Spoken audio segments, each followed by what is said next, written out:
Hey guys, Speed here, and today we're going to be going over some advanced mid mechanics that you can use and imply in your games to win mid. Now before we hop into the main content of this video, I just want to let you guys know that you can check out guides just like this one, made by top tier pros, and have over thousands of different options over at GameLeap.com. Now, let's get into the main video. So the first tip we're going to be going over is how to actually check for mid wards. So if you pay attention to the co-op here, you're going to notice that as she walks by the tower where I'm picking here, the tower won't hit her. However, if I place a ward here and blink away, she'll get hit, right? She'll continue to get hit. So the co-op can know then that there's a ward here. Basically, if you're a mid laner, I'll do a demonstration just for second purposes. You can walk over here and stand right here, and if you get hit, you know there's a ward. If you don't get hit, there's no ward. Alright, next up is creep aggro. Now, you'll see here that if I right click on the co-op and walk backwards, the enemy melee creep will walk towards me. I can do it again. It will walk towards you. And why is this important?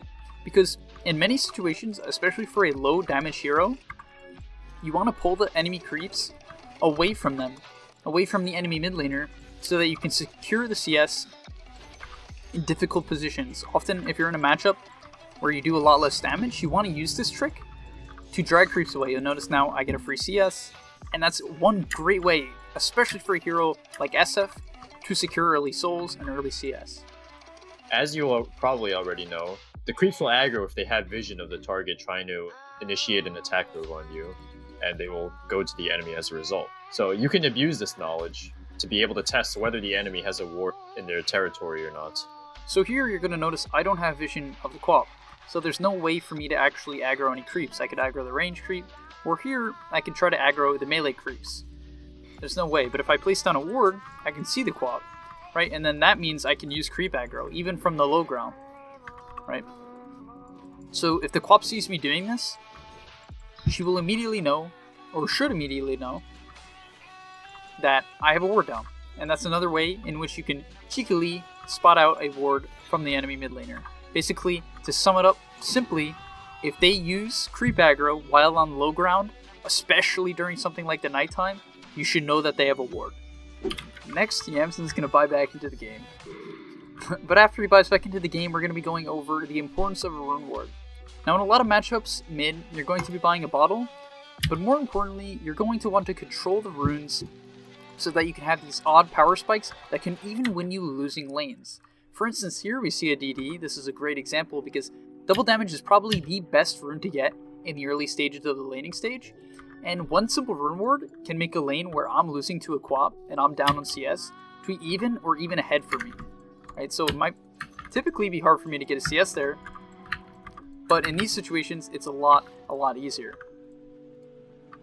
In addition, rune wards provide not only vision of the rune, but also vision of potential ganks. So having it and requesting it from your supports is a great way to get a slight edge or even a large edge if you get the right rune for the mid lane. Following up from that, we'll be highlighting the importance of using spells to secure CS and harass enemies in lane. In a matchup such as Queen of Pain versus Shadow Fiend, the most important thing you can do is get as many last hits and denies as you want.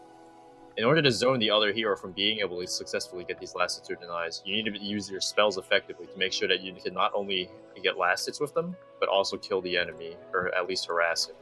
So you'll see here, I can right click the SF and Scream of Pain without being able to lose the CS, and making a scenario where it's impossible for him to get the last hit.